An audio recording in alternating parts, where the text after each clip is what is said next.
सियासत में कब कौन किसका दोस्त हो जाए, कौन दुश्मन हो जाए, कहना बड़ा मुश्किल होता है। वक्त और हालात दोस्त भी तय कर देते हैं और दुश्मन भी तय कर देते हैं। तो बिहार के पॉलिटिक्स में अभी यही हो रहा है, खेला खेला हो रहा है। दोस्त और दुश्मन की पहचान करना मुश्किल हो रहा है, लेकिन कहा यही जा रहा है कि अगले एक हफ्ते में सब चीज तय हो जाएगा कि कौन किसका दोस्त था, कौन किसका दुश्मन था। आप देखना शुरू कर चुके हैं कैपिटल टीवी बिहार, मैं आपके साथ सरोज सिंह। देखिए, जब से अशोक चौधरी का ट्वीट आया है उसके बाद सियासत पूरी तरह से गरमा चुकी है। आनन फानन में ललन सिंह पटना पहुंचे और उन्होंने कहा कि ये सब चीज़ें नहीं होनी चाहिए। नीतीश कुमार सर्वमान्य नेता हैं, उनकी सत्ता और कुर्सी को कोई चुनौती कैसे दे सकता है। यही बात प्रवक्ता नीरज ने भी कहा था कि ये सब बेकार की बातें हैं। लेकिन कहते हैं ना कि एक बार तीर कमान से निकल गई तो निकल गई। उम्र को लेके जो टिप्पणी है वो सीधा सीधा नीतीश कुमार के कलेजे को चीर रहा है। सीधा निशाना नीतीश कुमार है, इसको सभी मानते हैं। हो सकता है भीतर ही भीतर अशोक चौधरी भी इसको महसूस करते होंगे या जानते भी होंगे, लेकिन पब्लिकली उन्होंने कहा कि ऐसा कोई इरादा नहीं है। नीतीश कुमार हमारे मानस पिता हैं और जितना सम्मान नीतीश कुमार ने हमको दिया है, तो मैं कोई बेवकूफ़ आदमी नहीं हूँ जो उनके खिलाफ ही ट्वीट कर दूंगा। लेकिन सियासत है तो अपने हिसाब से चलेगी ही चलेगी। तो सियासत हो क्या रही है, आइए हम उस पर अब बात करते हैं कि सियासत दिल्ली से लेकर पटना तक क्या हो रही है। पूरी कोशिश कांग्रेस पार्टी की है कि नीतीश कुमार को अब अपने पाले में ले लिया जाए, क्योंकि जो एनडीए का फॉर्मेशन है वो नीतीश कुमार को सूट नहीं कर रहा है।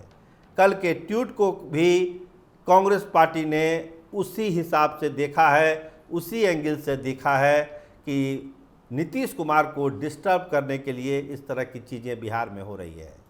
तो एक टास्क राहुल गांधी ने कई दिन पहले लालू प्रसाद को दिया है कि आप नीतीश कुमार को किसी भी कीमत पर एक बार फिर लेके आइए इंडिया ब्लॉक में।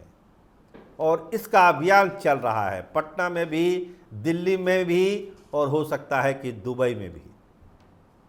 तो तैयारी पूरी है। चूँकि झारखंड का चुनाव, महाराष्ट्र का चुनाव बहुत मायने रखता है।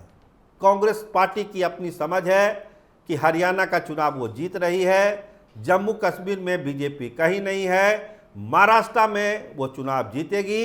एक जो टसल वाला मामला है वो झारखंड का है, और झारखंड में भी अगर नीतीश कुमार आ जाते हैं इंडिया ब्लॉक में, तो जो कुर्मी वोटर है झारखंड का वो शिफ्ट करेगा महागठबंधन की तरफ और बीजेपी वहाँ बुरी तरह हारेगी।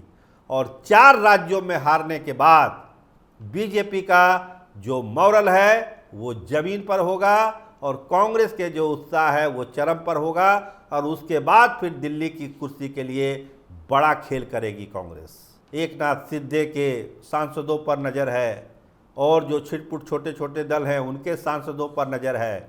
और अगर चंद्रबाबू नायडू और नीतीश कुमार और चिराग पासवान इधर उधर हो गए तो समझिए कि दिल्ली की सत्ता हिलने ही वाली है। तो इंतजार इन 4 राज्यों के चुनाव परिणामों का है, और इसमें कांग्रेस का अपना आकलन है कि नीतीश कुमार को उनके साथ होना चाहिए। तो एक बड़ा टास्क लालू प्रसाद को सौंपा गया है कि आप इस मुहिम में लगिए और नीतीश कुमार को फिर दोबारा इंडिया ब्लॉक में लाइए, ताकि दिल्ली की भी सत्ता और बिहार की भी सत्ता से बीजेपी को बेदखल किया जा सके। देखिए, हमारे दर्शक, आप लोग सभी जानते हैं कि जनता दल यूनाइटेड में 2 घड़ा है।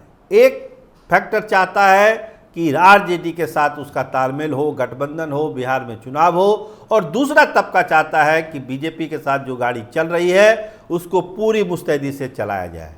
यहीं पे लड़ाई फंसती है और इसी लड़ाई में बहुत सारे ट्वीट आ जाते हैं। जो एक ट्वीट कल अशोक चौधरी का आ गया था।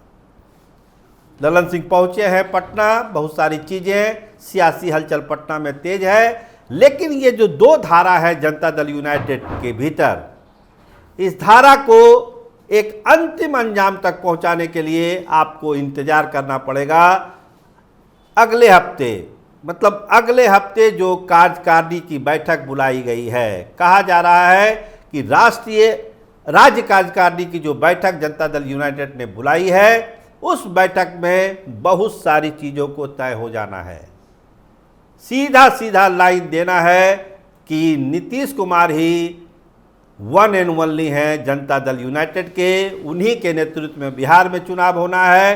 पार्टी किधर जाएगी, किधर रहेगी, क्या करेगी, सारे फैसले लेने के लिए नीतीश कुमार को पूरी तरह से अधिकृत किया जाएगा। वो राष्ट्रीय अध्यक्ष हैं ही, लेकिन एक बार फिर इसको रिन्यूअल किया जाएगा कि चेहरा नीतीश कुमार ही हैं। और राज्य कार्यकारिणी की जो एक महत्वपूर्ण बैठक होने वाली है, संभवतः 7 या 8 अक्टूबर को वो बैठक हो सकती है।